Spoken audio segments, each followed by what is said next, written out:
안녕하세요. 혹시 여러분들 주변에는 공주병 말기에 거짓말쟁이가 있었나요? 아니면 능력도 안 되는데 일만 벌리고 수습은 하지도 않는 그런 뻔뻔한 사람은 없었나요?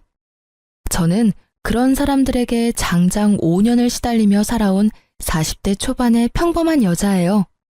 빠져나온 지 얼마 되지는 않았지만 그때 생각만 하면 지금도 가슴이 부슬거리고 머리로 피가 몰리는 기분이네요. 그 사람들이 누구인지 궁금하시나요? 바로 저의 시모와 시부였던 사람들의 이야기예요. 그 사이에서 남편이라도 정상적이었다면 다행이었을 텐데 저에게는 그런 작은 행운조차도 없었죠.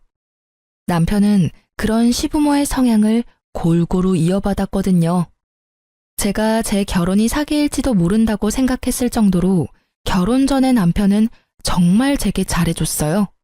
정말로 딱 결혼식 전까지만요. 남자가 결혼하면 바뀐다고들 하잖아요. 그냥 옛날 사람들 말인 줄 알았어요. 요즘 같은 시대에 그런 사람과 결혼할 여자가 어디 있겠어요? 그래서 저는 남편을 철석같이 믿었어요. 너무 잘해줬거든요. 혼자서도 잘했고 제 탓을 한 적도 없었어요. 그건 이혼하기 직전까지도 바뀌지 않았어요. 다만 한 가지 변수가 있긴 했죠. 시댁과 관련된 일에서는 칼 같은 면이 있었거든요. 처음에는 남편의 그런 모습에 편하게 생각하기로 했어요. 제가 시댁에 잘하기만 하면 남편도 그렇게 예민하게 굴지는 않을 거라고요. 그런데 그렇게 쉬운 문제가 아니었어요. 남편이 그렇게 싸고 도는 시부모님들이 문제덩어리였거든요. 저와 남편은 동갑내기 커플로 우리 사이에는 아들이 하나 있었어요. 결혼 5년 차에 저는 그 시댁과의 마찰이 극에 달하기 시작했어요. 처음에는 별거 아니었어요. 시모가 공주병 말기에 어떤 일이든 손가락 하나 까딱하지 않는다는 것은 결혼 직후 알게 된 사실이었어요. 신혼여행 직후 인사하러 들른 시댁에서 시모가 처음 한 말은 고생했니 잘 왔다가 아니었거든요. 그래, 이제 너도 우리 집 식구가 됐으니 한 사람 몫을 하는 게 맞다고 생각한단다. 그러니 이번 주말에 우리가 먹을 밑반찬과 요리를 몇 가지 해오거라. 저는 당황했어요. 시댁에 잘하기로 마음먹긴 했지만 이렇게 바로 이런 일을 시킬 줄 몰랐거든요. 그래도 제가 할 수 있는 말이 뭐가 있겠어요? 네, 어머님. 혹시 못 드시는 거 있으면 미리 말씀해 주세요. 이 말뿐이었죠. 그렇게 말하고 돌아오는 길에 남편에게 이에 대해 말했죠. 나 요리도 제대로 못하는데 갑자기 이게 무슨 일인지 모르겠어. 게다가 일도 하는데 주말마다 음식을 해오라고? 아, 진짜. 당신이 어머님한테 말해서 식이라도 좀 늦춰줄 수 있을까? 대학 때 독립해 자취를 하며 일하다가 결혼을 하게 된 제가 요리에 익숙하지 않는 건 당연한 일이었어요. 게다가 요리를 잘하지도 못했고요. 자신감도 없었지만 실제로도 시간도 없었어요. 제 직장은 주 5일이 아니라 주 6일이었거든요. 토요일까지 나가야 하는 일에 시모의 그 말은 제게 있을 작은 여가 시간마저도 가져가겠다는 말로만 들렸거든요. 우리 엄마 고생 많이 하셨어. 나 학교 보내려고 안 해본 일 없을 정도로 많이 하셨고. 그래서 나 결혼하고 나면 일 그만두신다고 하셨거든. 그러니까 당신이 좀 이해해. 어머니가 쉬고 싶은 거니까 며느리가 된 자기가 고생 좀 해줘. 솔직하게 이 말이 정말 어이없게 들렸거든요. 고생을 한 어머님께 도움을 주고 싶다는 남편 말은 이해가 됐어요. 친정엄마가 그렇다면 저도 도움을 주고 싶을 때니까요. 그런데 왜 자기가 안 하고 나한테 그걸 시키려는 거죠? 왜 제가 이해를 하고 고생을 해야 하느냔 말이죠. 그 이야기를 하려다가 일단 입을 닫았어요. 싸우고 싶지 않았거든요. 제 성격이 원래 그렇게 호전적이지는 않아서 싸울 일은 만들지 않는 것에 중점을 두거든요. 생각한 대로 내뱉으면 분명 싸우게 될 것이고 결혼한 지 한 달, 아니 한 주도 안 된 우리가 싸우면 분명히 이 결혼에 후회할 거라는 생각이 들어서 겨우 참았어요. 그리고 그 주 주말부터 저는 시모를 위한 음식을 준비하기 시작했어요. 집에서 밑반찬 몇 가지와 잡채, 불고기 등을 해서 시댁으로 갔어요. 요리 솜씨에 자신이 있는 건 아니라서 불안했지만 그래도 요리를 완성했다는 보람은 있었거든요. 일요일에 오전 내내 만든 음식을 들고 오후에 시댁에 가서 저녁밥을 먹기로 했어요. 제가 만든 반찬들이 가득한데 시모가 음식을 먹더니 한마디 하더군요. 반찬은 간이 짜고 국은 싱겁고 요리는 맛이 없네. 넌 도대체 친정집에서 뭘 배워온 거니? 이걸 사람에게 먹으라고 주는 거야? 너희가 먹는 거 아니라고 건성으로 요리했어? 조곤조곤 큰 소리도 내지 않고 잔소리하는 시모를 보며 꾹 화를 참았어요. 친정 이야기를 꺼내는 것 자체도 열받았지만 흥분하지 않고 이야기를 꺼냈죠. 어머님, 제가 대학 졸업하면서부터 계속 일을 하는 바람에 요리를 배울 시간이 부족했어요. 시간이 조금만 더 있으면 괜찮아질 것 같은데 그때까지만이라도 좀 참아주세요. 그렇게 마음에 안 드시면 제가 다음부터는 반찬 가게에서 사올게요. 누구는 일 안 하니? 나도 평생을 일했어. 지금 좀 쉬는 것뿐이지. 요리를 배울 시간이 부족해? 부족하면 열심히라도 해야지. 뭐니 이게? 크기는 다 제각각에 간도 제각각. 요리에 기본이 안 되어 있지 않니? 그리고 반찬을 왜 사서 와? 너 돈이 그렇게 차고 넘쳐? 아니면 힘들게 돈 버는 우리 아들 더 힘들게 하고 싶어서 그런 소리 하는 거야? 그것도 아니면 시모가 반찬해오라는 말이 고깝게 들려서 사온다는 거야? 하고 싶은 말은 태산이었지만 또 참았어요. 시부도 남편도 여기 제 편을 들어주는 사람은 아무도 없었고 시모는 그런 제가 풀이 죽었다고 생각했는지 미친 듯이 몰아붙이더라고요. 정작 저는 한 귀로 듣고 한 귀로 흘리고 있었지만요. 다음부터는 음식을 사가겠다고 생각했거든요. 그런데 청천벽력 같은 소리를 들었어요. 네가 반성하고 있다면 이제부터 일요일 오전에 우리 집에 와서 음식 만들어. 내가 옆에서 지켜보면 정성스럽게 만들 수 있겠지. 제 계획이 산산조각 나는 말이었어요. 게다가 일주일 중 일요일이 완전히 사라졌다는 뜻이기도 했고요. 저는 급히 남편의 옆구리를 찔렀어요. 그런데 남편이 모른 체 하더군요. 결국 알겠노라 답하고 돌아오는 차 안에서 저는 남편에게 한마디 했어요. 어머님, 너무한 거 아니야? 일주일에 6일을 일하는 사람이 나야. 꼭 하나 남은 휴일을 뺏어가야 하는 게 맞는 거냐고.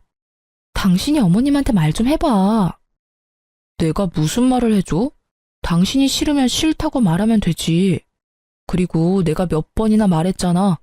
우리 엄마 고생하셔서 자기한테 부탁한다고. 하겠다고 했으면 그냥 하면 되지. 왜 나한테 그런 말을 해? 당신 나랑 결혼한 이유가 당신 어머니 고생한 거 나한테 보상받으려고 그런 거야? 무슨 말을? 내가 왜 그런 이유로 당신이랑 결혼을 해? 그런 거 아니야.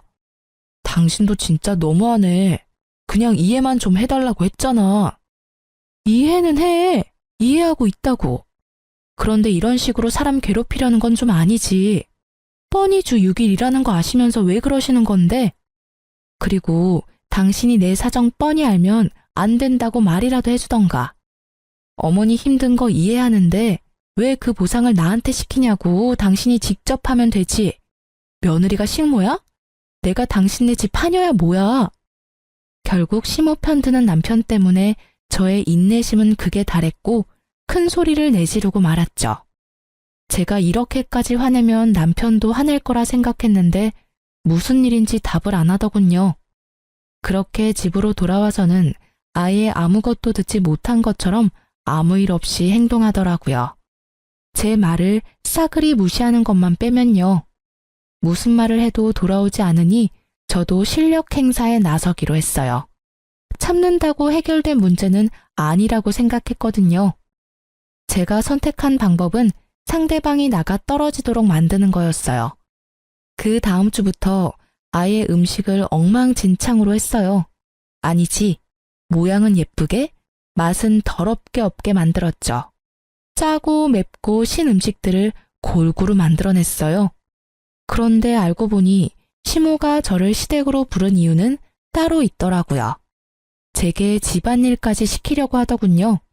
그런데 더 열받는 게 뭔지 아세요? 제가 땀 뻘뻘 흘리며 세면대며 싱크대며 청소하는 사이에 시모는 소파에 누워서 얼굴에 팩 붙이고 드라마 시청을 하더라고요. 며느리가 식모라도 되는 양 말이죠. 그래서 청소도 중간부터는 대충 했어요. 화장실 청소할 때 일부러 변기 닦던 솔로 세면대 닦고 샤워부스 닦고 다 했거든요. 그걸 보던 시모가 저한테 소리를 지르더라고요. 얘, 너 변기 닦던 솔로 세면대를 닦으면 어떡하니? 아, 어떻게 청소에 기본도 안 된 애가 시집을 갈 생각을 해? 아이고, 며느리를 잘못 들여도 한참 잘못 들였어. 어떻게 저런 게 들어와서 사람 속을 뒤집어 놔? 할 줄 아는 게 어째 하나도 없는 거야? 죄송해요. 시키는 일이 많아서 빨리 하려다 보니 어쩔 수 없었네요. 아, 그러고 보니까 세탁기랑 건조기도 봐야 하는데? 저는 일부러 염장 뒤집어 놓듯 웃으며 이야기하고는 급한 척하며 세탁기 쪽으로 갔죠. 그리고 시모에게 크게 소리쳤어요. 어머님, 죄송해요. 검은색 바지랑 흰색 옷을 같이 빨았는데 물이 들었어요. 아, 건조기에 넣었던 아버님 바지도 줄어들었는데 어떡하죠? 제 말에 시모가 또 후다닥 달려와서는 한참을 소리쳤어요. 너 일부러 이러는 거니? 세탁기에 색깔 빨래 따로 하는 건 기본이잖아. 그리고 건조기 돌릴 때도 안 되는 것부터 확인하고 넣었어야지. 죄송해요. 제가 시간이 너무 촉박해서요. 오늘 저녁에 약속이 있는데 이 짧은 시간에 밑반찬에 요리며 화장실 청소, 싱크대 청소, 빨래까지 하려니 정신이 없었네요. 그러게 왜 일요일에 약속을 잡아? 일요일은 시댁 오는 날이라고 내가 말했지? 그런데 제가 6일을 일을 하니까 약속 잡을 시간이 없었어요. 어머님은 모르시겠지만 오늘 저녁에 저희 친정아버지 생신이거든요. 그래서 가족들이 모이기로 해서 뺄 수 없거든요.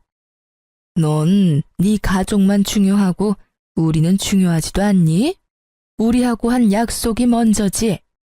네 아버지 생신 축하면 다른 날 해주면 될 걸 왜 굳이 일요일 저녁으로 시간을 잡아?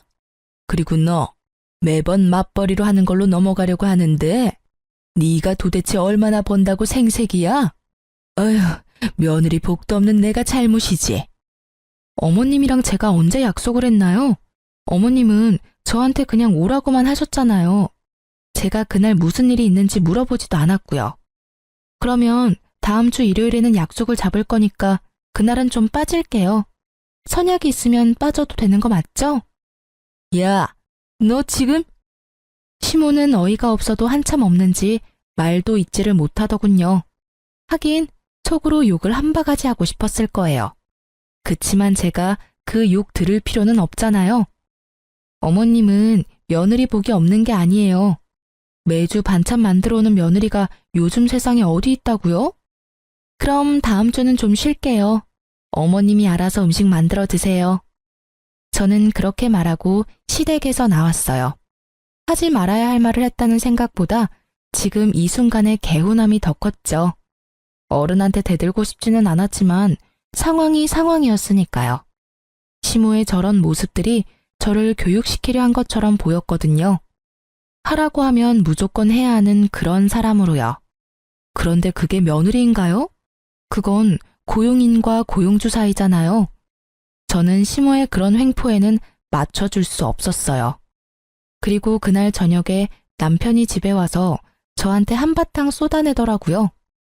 당신 도대체 어머니한테 뭐라고 했길래 어머니가 알아놓으셔? 오늘 아침에 무슨 일이 있었던 거야? 어머니는 당신이 어머니한테 도를 넘은 말을 했다는데 사실이야? 도를 넘은 말? 당신은 내가 아무렇지도 않은 일에 도 넘은 말 내뱉는 사람이라고 생각해?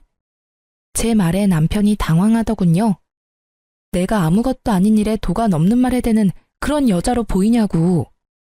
남편은 제가 절대 그런 사람이 아니라는 걸 알 거예요. 남편이 흥분하면 그걸 가라앉히는 게 항상 제 역할이었으니까요.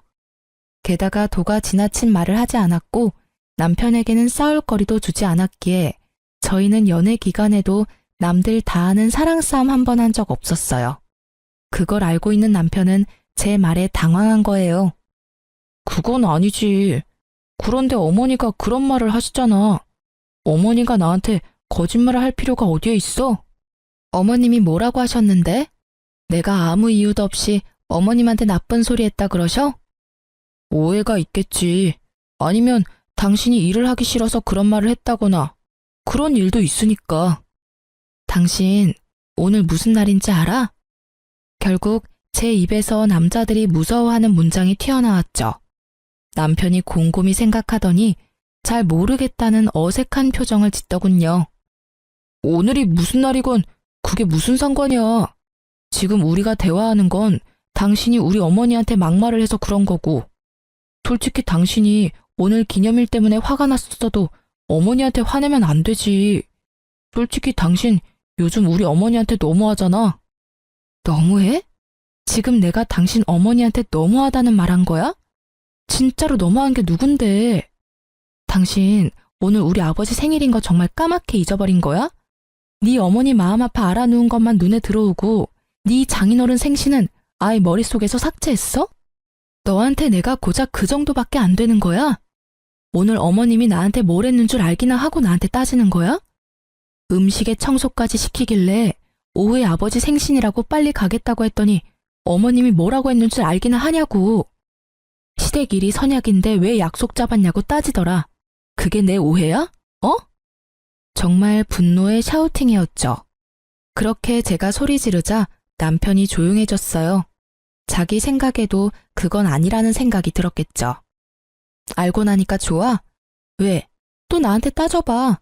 큰 소리 치면서 말해보라고. 어이가 없어서. 앞으로 나 절대로 시댁 안 갈 거니까 알아서 해. 그리고 사람이 일을 해주면 돕는 신용이라도 하던지, 미안하다, 잘했다, 수고했다 말이라도 해주던지. 사람을 식모마냥 부리고는 뭐? 며느리 복이 없다고? 정말로 며느리 복이 없다는 게 뭔지 알려줄까? 결국 제 선언과 함께 저는 시댁에 들리지 않았고 시모도 저를 부르지 않았어요. 남편도 시모 이야기는 꺼내지 않았죠. 솔직히 내지르면서 불안하기는 했는데 그래도 참고 사는 건 정말 안 되겠다 싶었거든요. 이러다 진짜로 붙잡혀 살게 되겠다 싶은 생각이 들었으니까요. 불안해하면서 벌인 일이었지만 생각보다 결과는 나쁘지 않았죠. 하지만 그 뒤에 올 일들은 더 나빠졌어요. 결혼 5년 차에 상황이 정말 급변하게 됐거든요. 여보, 우리 본가에서 부모님이랑 같이 살지 않을래? 당신 화도 이제 좀 가라앉았고 어머니도 당신에게 미안해하고 있고. 합가하자고? 그건 절대 못해. 같이 살면 싸우기만 할 거야. 솔직히 나는 그러고 싶은 마음도 없고. 무슨 생각 때문인지는 모르겠지만 난 반대야. 일단 들어봐. 당신도 합가하는 게 더 편할지도 몰라. 우리 애도 아직 어린데 애 봐주신다고 하시잖아. 솔직히 애 키우느라 돈도 많이 드는데 같이 살게 되면 돈도 아끼고 이점도 많다고 생각해. 많은 말이긴 했죠. 육아휴직 동안은 제가 애를 볼 수 있었지만 버는 돈이 얼마 안 되니 저축해둔 돈은 다 써버렸고 다시 일은 하러 가야 하는데 애를 어린이집에 맡기기에는 애가 아직 어렸으니까요. 분명 시모가 도와주면 수월한 면도 있을지도 몰랐어요. 하지만 시모와 제 궁합이 정말 최악이라는 게 문제였죠. 저는 시댁에 가지 않기로 했었지만 추석이나 설 같은 명절과 각종 시댁 경조사에까지 가지 않겠다고 말한 건 아니었어요. 주말마다 오라고 했던 일을 가지 않게 된 거였으니까요. 그런데 문제는 제 기강을 잡으려고 텃세를 부리려고 했던 시모가 다른 쪽으로 저를 괴롭히게 됐다는 점에 있었어요. 보통 어른들 보러 갈 때는 점잖게 꾸미고 가잖아요. 그런데 제가 꾸미고 올 때마다 시모가 제 물건을 탐내더라고요. 처음에는 가방이었어요. 그 가방은 제가 신혼여행 돌아오면서 큰맘 먹고 산 가방이었거든요. 그걸 달라고 하시더군요. 가져갈 가방이 없다면서요. 저는 당연히 당황하며 급히 돌려 말했죠. 신혼여행 기념으로 사온 거니 다음에 다른 가방으로 제가 직접 선물해드리겠다고 말이죠. 솔직히 돈이 아까운 것보다는 추억이 있는 가방을 시모에게 주고 싶지 않은 마음이 더 컸거든요. 그런데 못 주겠다는 뜻을 내비추자마자 시모가 아이고 내 팔자야 하면서 또 죽는 소리를 하더라고요. 결국 그걸 듣고 있던 남편이 제게 자기가 가방 다른 거 사줄 테니 그걸 시모에게 주라고 하더군요. 남편의 말 한마디에 결국 그 추억이 담긴 가방은 시모에게 넘어갔죠. 그런데 그 한 번뿐이 아니었어요. 그 뒤로도 제 액세서리며 화장품이며 제가 가지고 있는 걸 막무가내로 달라며 떼를 썼어요. 솔직하게 말하자면 시모 나이에 사용하기에는 너무 어려 보이는 것들도 무작정 달라고 용을 쓰는데 정말 미쳐버리겠더라고요.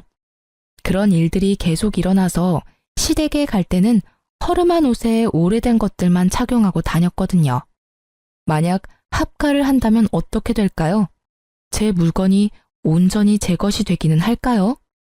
솔직히 그런 마음이 가장 먼저 들었어요. 그래서 합가에 필사적으로 반대했거든요. 남편에게도 말했죠. 당신 모르지? 내가 시댁 갈 때마다 왜 그렇게 허름하게 다니는지. 어머님이 내가 가지고 있던 거 다 뺏어가시니 아끼는 물건이나 새 물건은 절대로 가져가지 않는 거야. 그런데 합가? 내 물건이 나만 하기는 하겠어? 그렇다고 그런 일들을 당신이 막아주지도 않을 거잖아. 매번 어머님이 죽는 소리 하면 나중에 새 걸로 사줄 테니까 어머님 주라고 해놓고는 한 번도 사준 적 없으면서. 제 말에 다 맞는 말인지라 남편도 아무 말 안 터군요. 그런 남편에게 합가는 절대 안 된다고 못 받고 그 일은 끝난 듯 보였어요. 그런데 끝이 아니었더라고요. 한 달 뒤에 남편이 와서 다시 합가 이야기를 꺼내더군요. 이미 다 끝난 이야기야. 왜 자꾸 합가 이야기 꺼내는데? 우리 어머니 지금 암 걸렸어. 얼마 전에 건강검진 갔다 왔는데 암이래. 그런 어머니한테 혼자서 밥 차려 먹으라고 어떻게 그래. 당신이 좀 도와줘. 응? 암이라는 이야기에 저도 덜컥 겁부터 났어요. 요즘 세상에 암이 그리 희귀한 것도 아니지만은 그렇다고 해도 죽을 병에 가까운 이미지이긴 하잖아요. 많이 안 좋으셔? 생각보다 안 좋다고 하더라고. 대신 집에서 잘 챙겨 먹고 잘 쉬어야 치료도 잘 된다는데. 아무래도 혼자서는 힘드시잖아. 아버지도 사업하시느라 여기저기 바쁘시고. 당신이 좀 도와주면 안 될까? 저는 고민했지만 고민해서 될 일이 아니라고 생각했어요. 시모가 밉지만 죽을지도 모른다는 이야기를 들으니 애처로운 마음이 생기더라고요. 알았어. 그럼 우리 집 내놓고 팔리면 들어가자.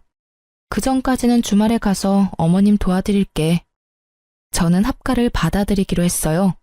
남편은 고맙다며 그 다음날 바로 집을 부동산에 내놨죠. 결국 신혼초대로 돌아가고 말았지만 좋게 생각하기로 했어요. 그리고 그 뒤로 주말마다 시모 수발 들러 시댁에 갔어요. 3주째 되는 날 시모는 시부와 남편과 함께 서울에 있는 큰 병원에 항암 치료를 하러 가게 됐어요. 3박 4일 일정이라기에 별 의심 없이 보내놓고 저는 시댁 청소에 돌입했어요. 암 환자에게 더러운 집에서 지내게 할 수는 없으니까요. 그런데 시부 책상을 청소하다가 시부가 진 빚의 존재를 알게 되어버렸죠. 사업을 하신다고 하셨는데 몇 번이나 사업 종목이 바뀌었거든요. 솔직히 저는 시부가 사업을 하는 게 아니라 일을 안 하는 백수인데 며느리 복이 그래서 사업한다고 속인다고 생각했거든요. 그런데 그 생각이 훨씬 나을 뻔했더라고요. 시부가 가지고 있는 빚이 정말 어마어마하더군요. 매달 그걸 어떻게 갚고 있는지조차 이해가 안 갈 만큼 돈이 나가고 있었어요. 그걸 보고 저는 또 한 번 기분이 안 좋아졌어요. 시부의 빚이 곧 우리의 빚이 될 날이 다가올지도 모르니까요. 게다가 시모는 죽을 날 받아놓은 환자고, 그렇게 생각하니 진짜 지금 하는 청소도 왜 하는가 싶을 정도로 의욕이 사라져 버렸어요. 그때 저희 부모님에게 연락이 왔어요. 딸, 요즘 많이 힘들지?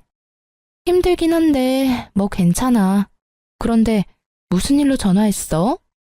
내일 너희 아버지랑 제주도 가잖아. 너희 오빠 가기로 해놓고는 못 간대서. 혹시 너 시간 괜찮으면 같이 갈래? 기회이긴 했어요. 시부모와 남편은 4일 동안 집에 오지 않을 것이고 저와 아이 둘이서 친정 부모님과 1박 2일 정도만 있다 가더라도 기분 전환에는 충분할 것 같더라고요. 저는 집으로 가서 부랴부랴 준비했어요. 사실 원래는 제가 가기로 한 거였어요.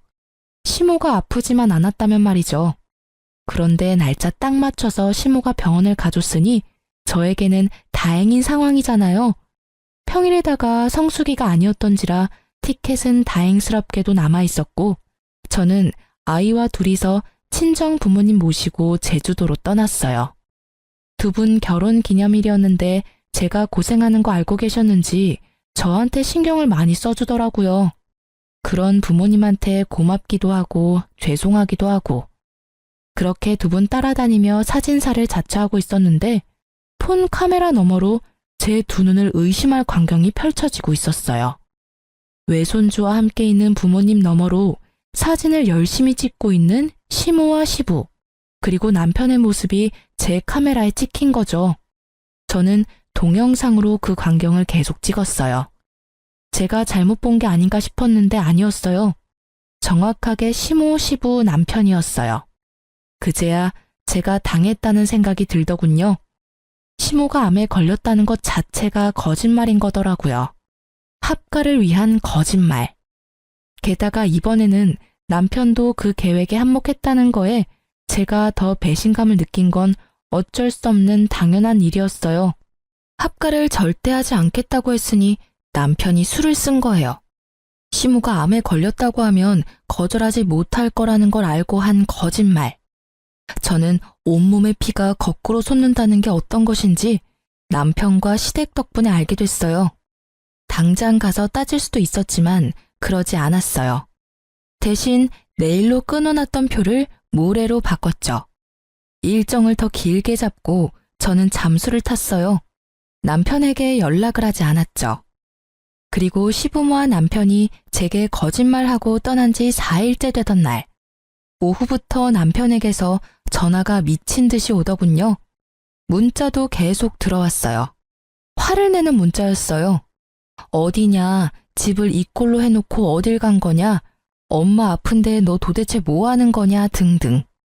되지도 않은 거짓말을 들먹이며 저를 찾는 남편 새끼 연락은 모조리 다 씹어버렸어요. 대신 평소에 하지 않는 SNS를 열심히 했어요. 사진도 올리고 동영상도 올리고. 그러자 남편 놈은 더 화를 내며 연락을 해오더라고요. 남편 새끼 화를 어느 정도 돋군 후에 저는 남편 놈에게 문자로 동영상과 사진을 보내줬어요. 시부모와 남편이 제주도에서 열심히 놀고 있는 모습이 찍힌 걸로요. 제가 그걸 보내고 나자 남편의 연락은 결이 바뀌었어요. 오해가 있다. 당신이 생각하는 그런 거 아니다. 그러니 얼굴 보고 이야기하자. 남편 놈이 급한지 계속 그렇게 연락을 해오더라고요. 저는 여전히 답을 하지 않았고 친정 부모님과 느긋하게 돌아왔어요. 돌아온 날은 화요일 낮이었고 당연히 남편은 일하러 가고 없었죠. 저는 천천히 그리고 꼼꼼하게 제 물건부터 챙겼어요. 그리고 우리 아들 것도 챙겼죠. 그렇게 짐 다 챙겨서 저는 친정으로 돌아왔어요. 친정에는 엄마가 제 방을 만들어뒀어요. 제주도에서 이야기를 다 했거든요. 엄마가 무척 화내며 무조건 제게 돌아오라고 했었어요. 그렇게 집으로 돌아가고 그날 저녁 남편에게서 미친 듯이 연락이 오더군요. 당연한 일이었죠. 마누라랑 애 집만 쏙 빠져나갔으니 얼마나 놀랐겠어요? 그러니 미친 듯이 연락이 온 거죠. 저는 태연한 목소리로 전화를 받았어요. 20통의 전화를 무시하고 받은 전화였어요. 여보, 도대체 연락이 왜 이렇게 안 된 거야? 그리고 집에 있던 짐은 다 어디 갔어? 어디 가긴? 다 뺐어. 나 당신이랑 살고 싶지 않으니까 사진 봤으면 이유는 따로 설명 안 해도 되지? 여보, 잠깐만. 나도 할 이야기 있어. 그러니까 일단 와서 얼굴 보고 이야기해. 내가 다 설명해 줄게. 알았어. 그러면 시댁에서 볼래? 어차피 두 분도 아셔야 할 일이고 두 분도 무관한 일도 아니니까. 저는 곧바로 시댁으로 향했어요. 시댁에 가니 시모와 시부, 남편이 앉아 있더군요. 여보, 어서 와. 내가 다 설명할게. 설명이 왜 필요해? 난 내가 본 것만 믿어.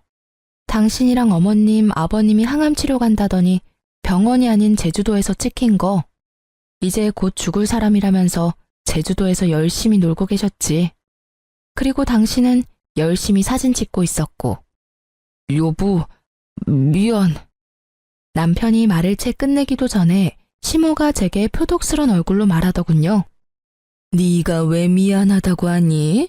전부 다 저 애가 잘못한 거잖아. 네가 처음부터 내 말 잘 듣고 시댁에 충실했으면 이런 일 생기지도 않았어. 네가 뭔데 우리 귀한 아들을 추궁하는 거야? 네가 뭐가 잘났는데, 응? 언제 제가 잘났다고 했어요? 어머님 아들이 못난 거겠죠.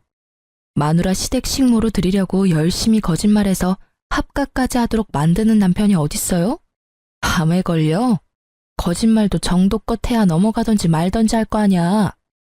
그렇게 부모님이랑 같이 살고 싶으면 당신 혼자서 같이 살아. 나랑 내 아들까지 그 거짓말에 끌어들이지 말고. 그 나물에 그 밥이라더니 세상에. 거짓말하는 것도 어쩜 그렇게 모자가 똑같을까? 너 지금 말 다 했어? 이 싸가지 없는 년이 어른한테 못하는 말이 없네? 어른이 어른 같아야 말이죠. 어디 가서 말하고 싶으면 실컷 하세요. 저라고 말 못할 것 같아요? 어머님이 저를 식모처럼 부리고 싶어 안달이 나서 암 걸렸다는 거짓말로 쇼를 하는 바람에 내가 이혼했다. 이렇게 말해줄 테니까. 너 어른한테 그게 무슨 말버릇이야? 이런 말다툼은 그만하시죠. 저도 여기 온 이유 따로 있어요. 여기 온 이유? 당신 나랑 대화하려고 온 거 아니었어? 내가 당신이랑 대화를 왜 해? 당신 입에서 나올 거짓말들을 어떻게 믿어? 당해보니까 그런 생각이 들더라고. 어머니가 암에 걸렸다는 거짓말까지 할 정도면 어떤 거짓말인들 못하겠냐고. 앞으로도 당신 말 들을 생각은 없고 내가 여기 온 건 내가 어머님한테 뺏긴 거 돌려받으러 온 거야. 저는 그렇게 말하면서 시모 드레스룸으로 성큼성큼 걸어갔어요. 뒤에서 시모가 와서 말렸지만 시모를 뿌리치고 제가 찾던 것을 다 골라 가져왔어요. 지금 제가 가져온 거 어머님한테 뺏긴 제 물건이에요. 남편이 나중에 똑같은 거 사주겠다고 하고 사준 적 없는 것들이고요. 그러니까 제가 다시 가져가는 게 계산에 맞는 거죠? 안 된다. 그건 네가 나한테 준 거야. 줬다 뺏는 게 어딨어? 줬으면 그만이지. 그거 다 내 거라고. 건들지 마. 이 망할 년 같으니라고. 어머님 거 아니고 제 거거든요. 저는 준 게 아니라 어머님한테 강제로 뺏긴 거예요. 그리고 그거 산 돈이 다 제 월급에서 나온 돈이거든요.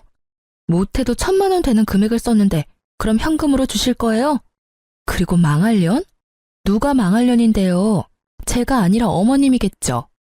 며느리를 식모처럼 부리고 결국에는 거짓말까지 줄줄이 해대는 사람이 망할년에 더 어울리지 않나요?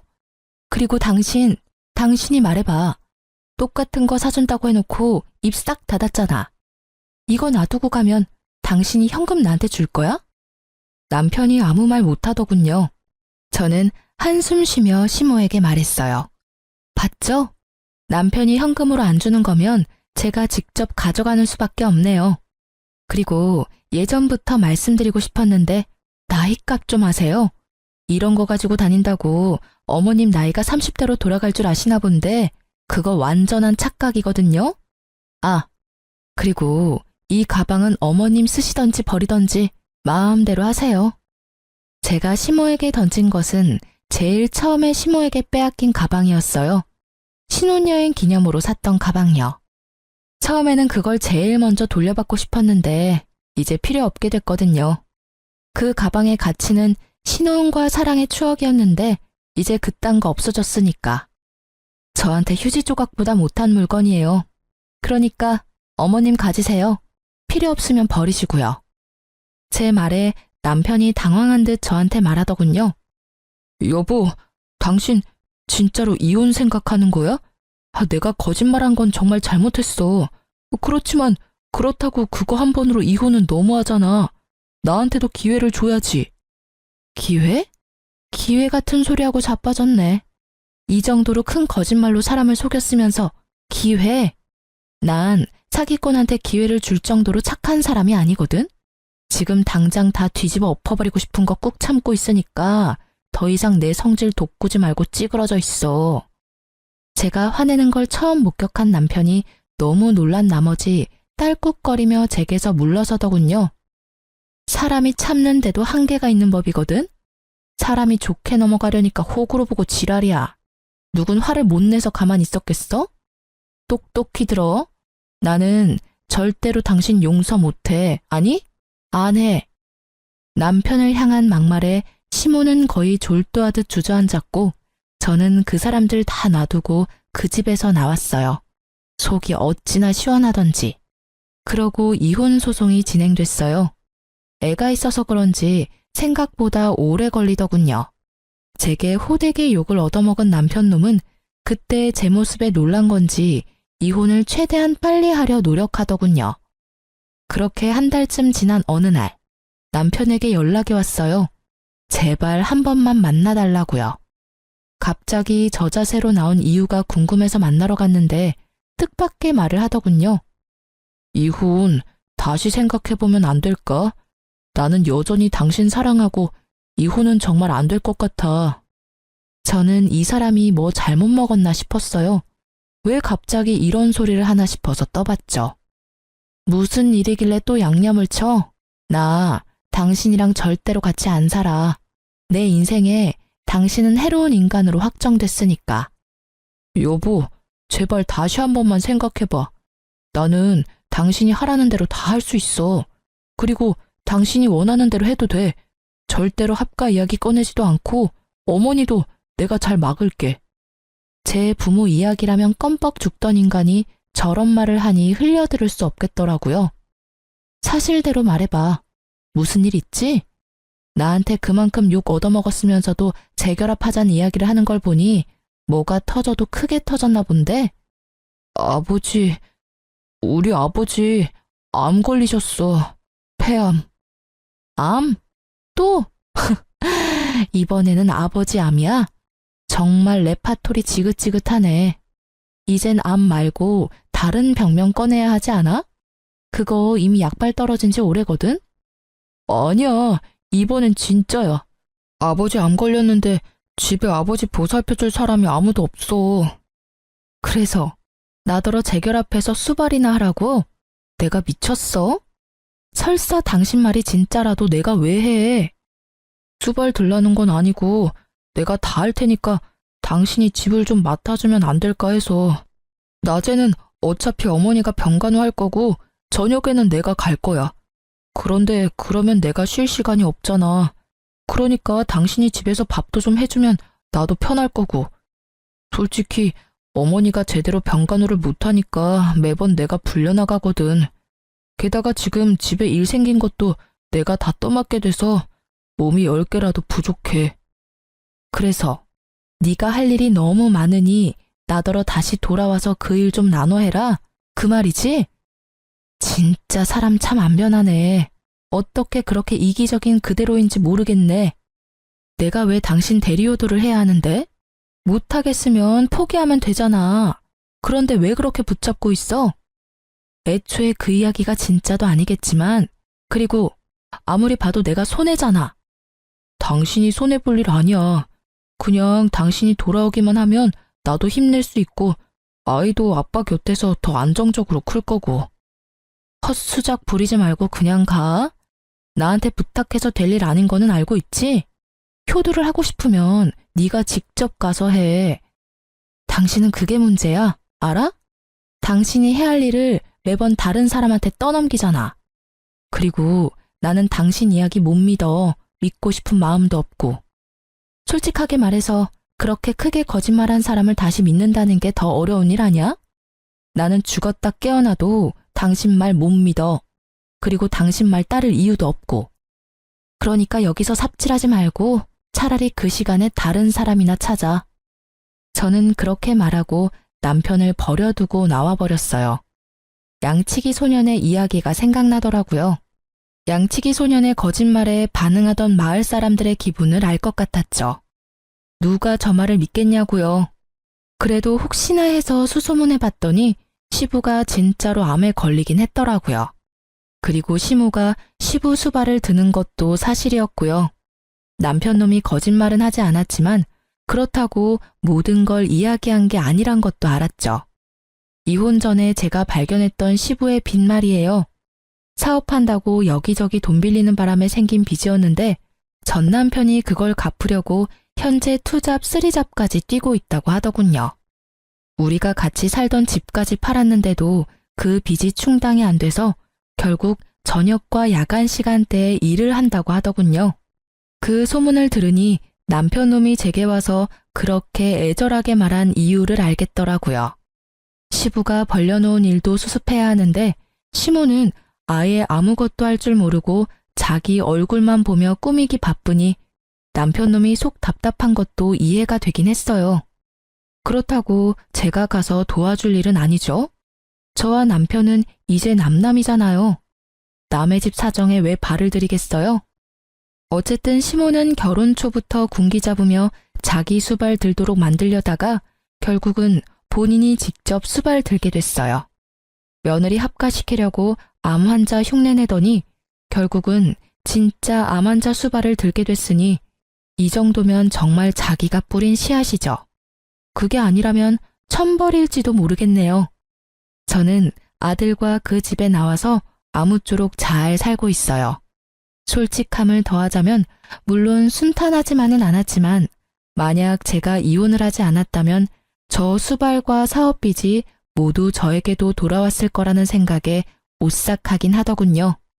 지금의 시댁 상황을 생각하면 순탄하지 않았던 그날들도 감사해야 할 날들이라는 생각이 들어요. 게다가 지금은 그런 힘든 일들도 다 지나가고 어느 정도 자리를 잡은 상황이거든요. 친정과 친구들이 제일 많이 도와줬어요. 혼자 애를 키우는 것도 쉬운 일은 아니었지만 그래도 주변 사람들의 도움으로 잘 컸다고 생각해요. 만약 홀로 되는 것이 두려워 이혼을 선택하지 않았다면 발바닥에 땀나도록 고생하고 있던 건 제가 되었을지도 모르죠. 만약 남편에 대한 사랑과 신뢰가 있었거나 시부모에게 많은 관심과 배려를 받았다면 그 고생마저도 기꺼이 했을지도 몰라요. 그렇지만 제가 그 집안에서 떨어져 나가도록 만든 건 명백하게 시부모와 남편이었잖아요. 제게는 그 사람들 위해 저를 희생할 이유가 단 하나도 없었어요. 아픈 시부를 놔두고 이혼했다는 말을 사람들에게 들을 때마다 저는 그렇게 이야기해줬어요. 지금도 저는 제가 잘못했다거나 심했다고 생각하지는 않아요. 신뢰와 애정을 먼저 저버린 건 그 사람들이잖아요. 제가 그 사람들을 위해 뭔가를 해줄 필요 따위 없다고 생각해요.